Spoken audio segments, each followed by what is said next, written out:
Au nom du Père et du Fils et du Saint-Esprit. Amen. La paix de Jésus soit dans votre maison, sa paix et sa joie. Alléluia. J'espère que vous allez bien, que vous êtes dans la paix et la joie de Jésus.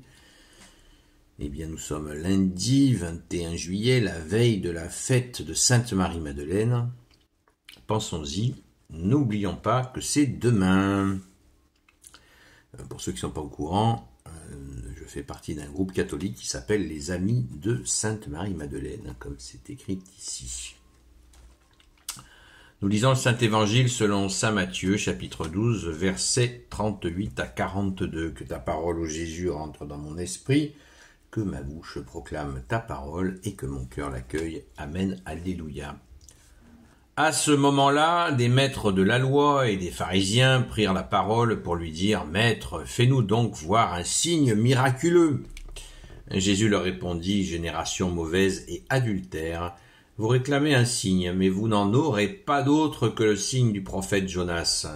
Tout comme Jonas a passé 3 jours et 3 nuits dans le ventre de la baleine, le Fils de l'homme aussi restera 3 jours et 3 nuits au cœur de la terre. » Les hommes de Ninive ressusciteront pour le jugement, tout comme cette génération, et ils l'accuseront, car eux se sont convertis à la prédication de Jonas. Et ici, il y a mieux que Jonas.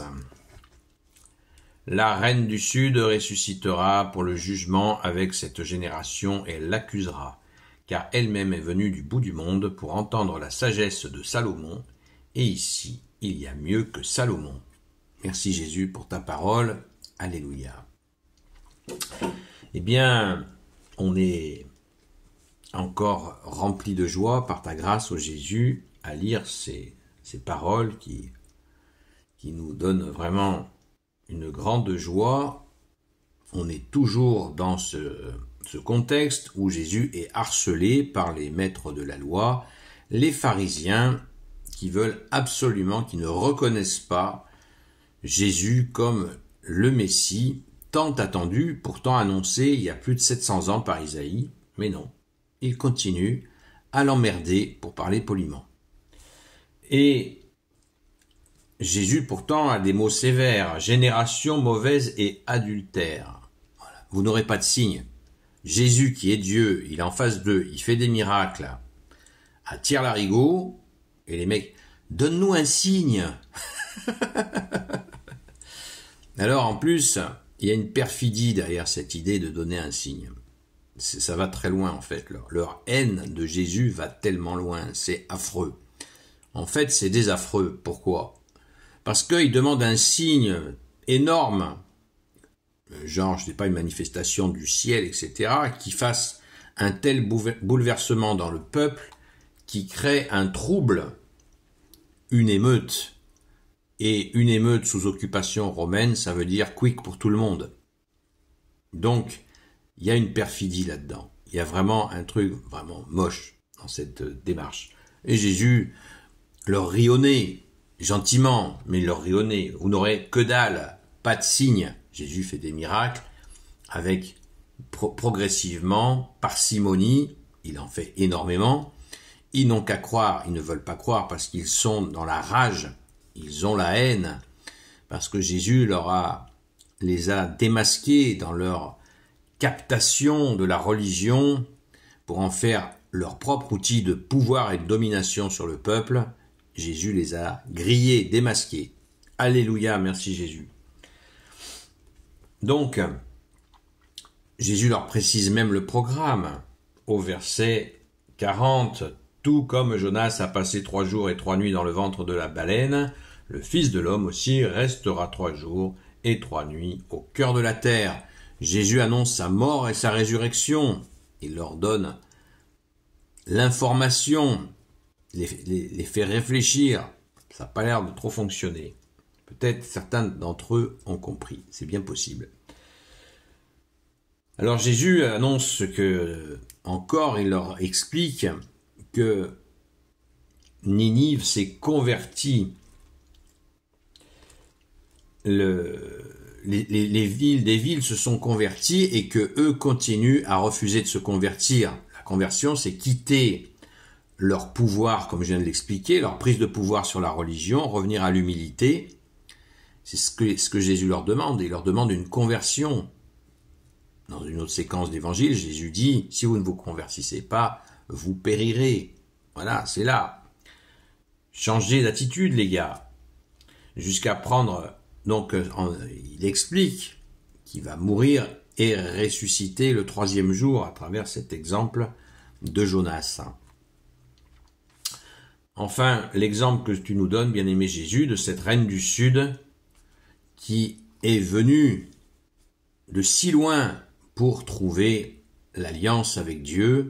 Jésus fait allusion à la première alliance de son Père avec le peuple hébreu. Et bien cette reine du Sud est venue malgré ses richesses, son pouvoir, ses richesses et son pouvoir. Elle est venue chercher la vérité. Il la prend par exemple, mais on a l'impression que rien n'y fait. Il parle même de la sagesse de Salomon, qui, on va le relire, elle est venue du bout du monde pour entendre la sagesse de Salomon, et ici il y a mieux que Salomon.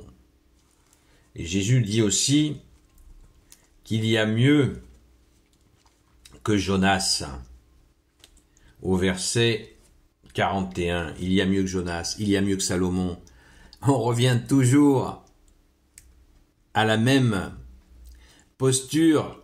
Jésus, tu leur dis, Jésus bien-aimé, tu leur dis, oh les gars, je suis le Fils unique de Dieu, le Messie tant attendu, définitif pour l'humanité entière.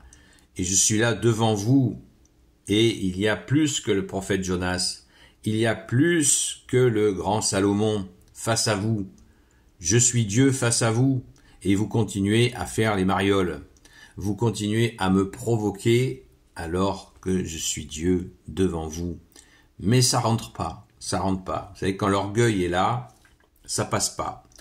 L'homme est capable de se fabriquer un mur en béton armé face à Dieu et à opposer à Dieu ce mur en béton qui, au final, bien sûr, ne dessert que lui-même. C'est l'homme qui se punit tout seul en fabriquant un mur. Nous sommes tous bien capables de le faire. Donc, il faut vite aller s'acheter une pioche et commencer à détruire ce mur que nous avons fabriqué nous-mêmes avec notre orgueil. Et pourtant, Jésus le dit, il y a plus. Vous voyez, l'humilité. Pensons au chant, regardez l'humilité de Dieu. C'est exactement ça.